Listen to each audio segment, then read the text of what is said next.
Assalamualaikum warahmatullahi wabarakatuh. Perkenalkan, nama saya Naira Fatricia dengan NIM 2137076. Baiklah, di sini saya akan mempresentasikan makalah saya, yaitu berkaitan dengan arsitektur dan organisasi komputer. Pada bab pertama ada pendahuluan. Yang pertama, latar belakang. Dalam era digital yang semakin maju, perkembangan teknologi informasi menjadi salah satu pendorong utama perubahan dalam berbagai aspek kehidupan manusia. Arsitektur dan organisasi komputer menjadi fondasi utama dalam memahami dan merancang sistem komputer yang mampu menjalankan tugas-tugas kompleks. Kajian terhadap arsitektur dan organisasi komputer melibatkan pemahaman tentang struktur fisik komputer, prinsip dasar dalam perancangan prosesor dan memori, serta bagaimana komponen ini saling berinteraksi. Saat ini, arsitektur dan organisasi komputer juga terus berevolusi dengan munculnya paradigma baru seperti quantum computing. Teknologi ini menjanjikan kemampuan komputasi yang jauh melampaui batas yang dapat dicapai oleh komputer klasik saat ini, membuka pintu untuk pemecah masalah yang sangat kompleks dalam waktu yang singkat. Seiring dengan pesatnya perkembangan teknologi informasi, peran arsitektur dan organisasi komputer semakin menonjol. Dalam konteks ini, pemahaman yang mendalam tentang struktur fisik komputer, prinsip dasar perancangan prosesor dan memori, serta interaksi antar komponen menjadi krusial. Sejarah panjang perkembangan komputer mencerminkan pentingnya arsitektur dan organisasi komputer dalam evolusi teknologi. Dengan terus memahami dan mengikuti perkembangan arsitektur dan organisasi komputer, kita dapat mengoptimalkan potensi teknologi informasi dalam berbagai sektor, memastikan keberlanjutan inovasi dalam mencapai kemajuan yang berkelanjutan dalam era digital ini. Yang kedua, itu ada konteks dan signifikasi. Pentingnya arsitektur dan organisasi komputer tidak hanya terbatas pada pengembangan teknologi informasi, tetapi juga merambah ke berbagai sektor kehidupan. Dalam dunia yang semakin terhubung dan diubah oleh teknologi, pemahaman tentang bagaimana komputer bekerja sama dengan kebutuhan aplikasi modern menjadi landasan untuk inovasi masa depan. Yang ketiga, ada ruang lingkup. Ruang lingkup mencakup berbagai aspek yang berkaitan dengan arsitektur dan organisasi komputer, meliputi sejarah, perkembangan prinsip-prinsip dasar, aplikasi modern, serta tentang tantangan dan masa depan. Pembahasan akan difokuskan pada konsep-konsep utama dan perkembangan teknologi yang relevan dalam konteks arsitektur dan organisasi komputer. Makalah ini bertujuan untuk memberikan wawasan menyeluruh tentang arsitektur dan organisasi komputer, mulai dari konsep dasar, sejarah perkembangan, aplikasi modern, hingga tantangan inovasi terkini dalam bidang ini. Ruang lingkup penulis mencakup pemahaman tentang struktur fisik komputer, prinsip dasar perancangan, serta aplikasi praktis yang melibatkan konsep-konsep ini. Yang keempat, ada tujuan penulisan. Tujuan utama penulis makalah ini adalah memberikan pemahaman mendalam kepada pembaca tentang peran penting arsitektur dan organisasi komputer dalam menggerakkan kemajuan teknologi informasi melalui pemahaman konsep dasar, sejarah, dan aplikasi modern. Diharap pembaca dapat mengenali signifikan dan relevansi dari arsitektur organisasi dalam era digital saat ini. Kedua, di sini ada sejarah dan perkembangan arsitektur dan organisasi komputer.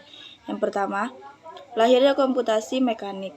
Sejarah arsitektur dan organisasi komputer dimulai dengan kemunculan mesin hitung mekanik pada abad ke-17, seperti mesin Pascal dan mesin Babbage. Mesin-mesin ini, meskipun sederhana, menandai awal perjalanan paling panjang menuju pengembangan sistem komputer modern. Mesin Babbage terutama memiliki konsep dasar dari arsitektur von Neumann. Yang kedua ada revolusi von Neumann dan model stroke program. Pada pertengahan abad ke-20, konsep arsitektur von Neumann muncul yang menjadi dasar bagi sebagian besar sistem komputer modern. Model stroke program di mana instruksi dan data disimpan dalam memori yang sama, memungkinkan fleksibilitas dan kemudahan pemrograman. Ini terbukti sebagai evolusi yang signifikan dalam perkembangan arsitektur komputer. Yang ketiga ada era komputasi modern dan mikroprosesor. Pada tahun 1970-an, muncul revolusi mikroprosesor yang mengaruhi pada kemunculan komputer personal. Mikroprosesor memadukan CPU ke dalam satu chip, merampingkan dan mempercepat proses komputasi. Inovasi ini memperluas akses terhadap teknologi komputer, membuka pintu bagi masyarakat untuk terlibat dalam komputasi. Yang keempat ada komputasi paralel dan prosesor multi-core. Pada akhir abad ke-20 hingga abad ke-21, kebutuhan akan kinerja komputer yang lebih tinggi mendorong pengembangan komputasi paralel dan prosesor mini-core. Sistem ini memungkinkan eksekusi tugas secara bersamaan, meningkatkan efisiensi dan daya tanggap sistem komputer. Internet memainkan peran kunci dalam perkembangan komputasi terdistribusi. Munculnya cloud computing mengubah paradigma pemrosesan data dengan menyediakan sumber daya komputasi secara elastis dan on-demand. Layanan cloud seperti AWS, Azure, dan Google Cloud merupakan infrastruktur yang memungkinkan organisasi menyimpan, mengelola, dan mengakses data dengan efisien. Yang kelima ada peran GPU dalam komputasi umum. Era modern juga menyaksikan peran yang semakin penting dari processing unit grafis. Dalam komputasi umum, awalnya dikembangkan untuk pemrosesan grafis, GPU kini digunakan sebagai akselerator komputasi paralel untuk aplikasi kompleks seperti kecerdasan buatan dan simulasi. Yang keenam, tantangan dan solusi. Seiring dengan perkembangan teknologi, arsitektur dan organisasi komputer terhadap berbagai tantangan, keamanan informasi, kemampuan kinerja, dan integrasi teknologi baru seperti quantum computing dan neuromorphic computing menjadi fokus utama untuk masa depan. Tantangan ini memerlukan inovasi terus-menerus dalam merancang arsitektur dan organisasi komputer untuk memenuhi tuntutan perkembangan teknologi informasi. Yang ketujuh ada arsitektur komputer. Menurut Barani, Fahri, dan kawan-kawan dalam buku Arsitektur dan Organisasi Komputer tahun 2020, arsitektur komputer adalah konsep perancangan serta struktur pengoperasian dasar dari sebuah sistem komputer. Arsitektur komputer juga dapat diartikan sebagai ilmu yang mempelajari tentang cara menghubungkan berbagai komponen perangkat keras, hingga terbentuklah sebuah komputer. Arsitektur komputer mempelajari atribut-atribut sistem komputer yang terkait dengan seorang pemrogramer dan memiliki dampak langsung pada eksekusi logis sebuah program.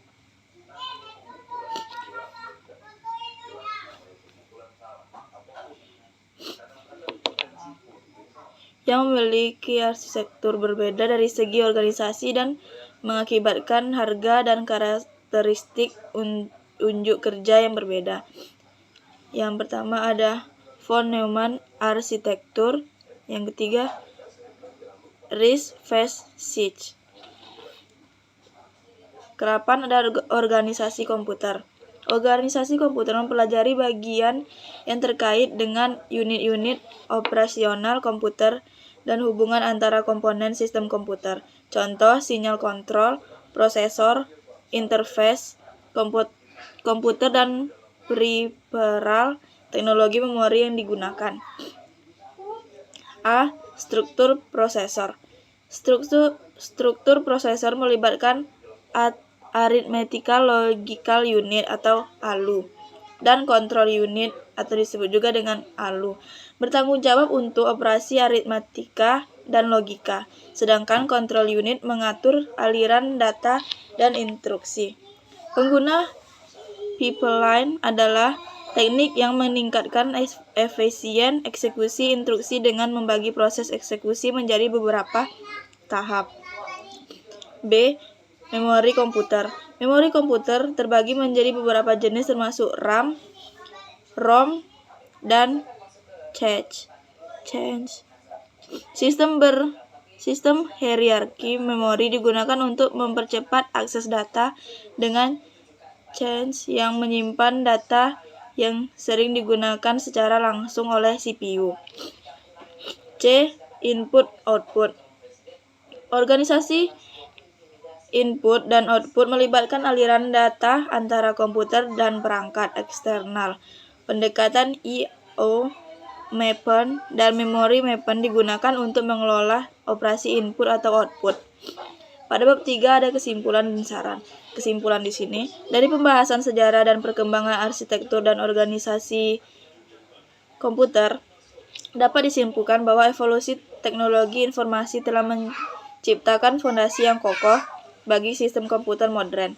Konsep dasar arsitektur von Neumann, revolusi mikroprosesor, dan perkembangan komputasi paralel memberikan landasan yang penting bagi efisiensi dan kemampuan kerja sistem komputer. Pada peran GPU dalam komputasi umum menjadikan aspek yang semakin signifikan, membuka pintu untuk aplikasi baru yang memanfaatkan kekuatan pemrosesan grafis tentang seperti keamanan informasi, peningkatan kemampuan kinerja, dan eksplorasi teknologi baru menjadi pendorong inovasi dalam arsitektur organisasi komputer. Yang kedua ada saran. Dalam menghadapi kompleksitas dan dinamika perkembangan arsitektur dan organisasi komputer, beberapa saran dapat diajukan. Yang pertama, meningkatkan keamanan informasi. Yang kedua, inovasi dalam arsitektur prosesor. Yang ketiga, eksplorasi teknologi baru. Yang keempat, ada kolaborasi multidisiplin. Baiklah, sekian penjelasan dari saya. Assalamualaikum warahmatullahi wabarakatuh.